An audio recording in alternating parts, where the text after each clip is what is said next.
અબડાસાની બેઠક પર ભાજપ અને કોંગ્રેસ વચ્ચે ખરાખરીનો જંગ જામશે।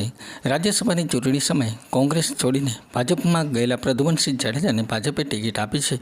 ત્યારે અબડાસાની બેઠકના ભાજપના ઉમેદવાર પ્રદ્યુમનસિંહ જાડેજાએ નલિયા ખાતે વિજય મુહૂર્તમાં પોતાની ઉમેદવારી નોંધાવીને જીતનો વિશ્વાસ વ્યક્ત કર્યો હતો। અબડાસા પર ભાજપના ઉમેદવાર પ્રદ્યુમનસિંહ જાડેજાએ આજે પોતાની ઉમેદવારી નોંધાવી તે પૂર્વે નલિયા ખાતે વિજય સંમેલન યોજવામાં આવ્યું હતું, જેમાં કચ્છના પ્રભારી ભૂપેન્દ્રસિંહ ચુડાસમા, રાજ્યમંત્રી વાસણભાઈ આહિર, કેસી પટેલ, દિલીપ ઠાકોર, સાંસદ વિનોદ ચાવડા, ધારાસભ્ય પૈકી ડૉક્ટર નીમાબેન આચાર્ય, માલતીબેન મહેશ્વરી ખાસ ઉપસ્થિત રહ્યા હતા। આ સંમેલનમાં મોટી સંખ્યામાં ભાજપના કાર્યકર્તાઓ ઉપસ્થિત રહ્યા હતા, જેને કારણે કોરોનાની ગાઈડલાઇનનો લોપ થતો જોવા મળ્યો। સોશિયલ ડિસ્ટન્સના અભાવ વચ્ચે મહાનુભાવોએ ભાષણો દ્વારા કાર્યકર્તાઓમાં જોશ ભરવાનું કામ કર્યું હતું। બાદમાં ભાજપના જ ઉમેદવાર પ્રદ્યુમનસિંહ જાડેજાએ 2 ટેકેદારો સાથે નલિયા પ્રાંત કચેરીએ પહોંચ્યા હતા અને પોતાની ઉમેદવારી ફોર્મ ભર્યું હતું। બાદમાં પત્રકારો સાથે વાતચીતમાં તેમણે પોતાની જીત નિશ્ચિત હોવાનું જણાવી સત્તાપક્ષ સાથે રહેવાથી સમગ્ર પંથકનો વિશ્વાસ થશે એ વિચારે ભાજપમાં પ્રવેશ કર્યો હોવાનું જણાવ્યું હતું। અબડાસાની બેઠક પર ભાજપ અને કોંગ્રેસ વચ્ચે ખરાખરીનો જંગ જામશે। ભાજપે પ્રદ્યુમનસિંહ જાડેજાને ટિકિટ આપી છે, જ્યારે કોંગ્રેસે પાટીદાર ચહેરો ડૉક્ટર શાંતિલાલ સેંઘાણીને મેદાનમાં ઉતાર્યા છે।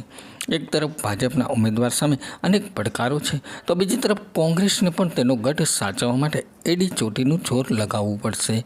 મતદારો કોને જીતનો શેરો બાંધશે તે તો આવનારો સમય જ કહેશે। અત્યારે આપણે જે મુહૂર્ત કઢાવીને આપણે સંતોષ થાય એટલા માટે મુહૂર્ત કઢાવીને આજે 12:39 આપણે ફોર્મ ભરવાનું હતું, કે ઓલરેડી આપણે ફોર્મ ભરાઈ ગયું છે।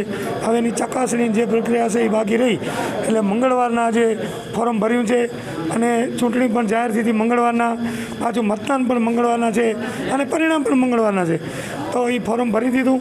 હવે વાત રહી આપણે પ્રચાર પ્રસારની, તો હવે જે સરકારની જે સિદ્ધિઓ છે આપણે તાલુકા જિલ્લામાં રાજ્ય સરકાર કેન્દ્ર સરકારના જે કામો થયા છે એ કામોની બધી વાત લઈ અને સરકાર પાસે જઈ આપણે પબ્લિક પાસે જઈને વાતો કરશું અને એ લોકો 100% સાથ સરકાર આપશે।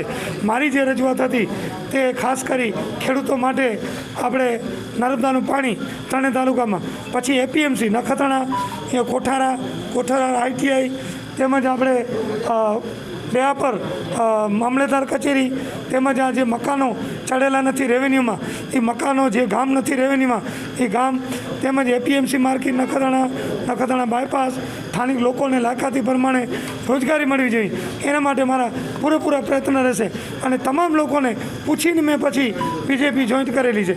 વાત રહી ઘણા બધા એમ કે બીજી વાર કોઈ ચૂંટાતું નથી, તો બીજી વાર ન જ ચૂંટાય, કારણ કે લોકો હશે મત લઈને પછી ફરી કોઈ આવતું નથી। તો હું સખત પબ્લિક વચ્ચે રહ્યો છું। અત્યારે 3 વર્ષનો હિસાબ અડધા કલાકનો મને કોઈ પૂછે તો હું આપી શકું અને 444 ગામ છે એનામાં સીધા મારા 5000 નંબર મારા કને લખેલા છે। કોઈ પણ ગામમાંથી તમે પૂછી શકો કે ભાઈ તમારા પાસે પ્રદ્યુમનસિંહ આવ્યા હતા, તમારી વાત સાંભળી, જે પણ હોય એ મારી રીતે મેં સાંભળી, વિરોધ પક્ષમાં રહીને પણ મને ખૂબ સરકારનો સાથ સહકાર મળ્યો, એટલે જ બીજેપી જોઈન્ટ કરવાનું કારણ છે।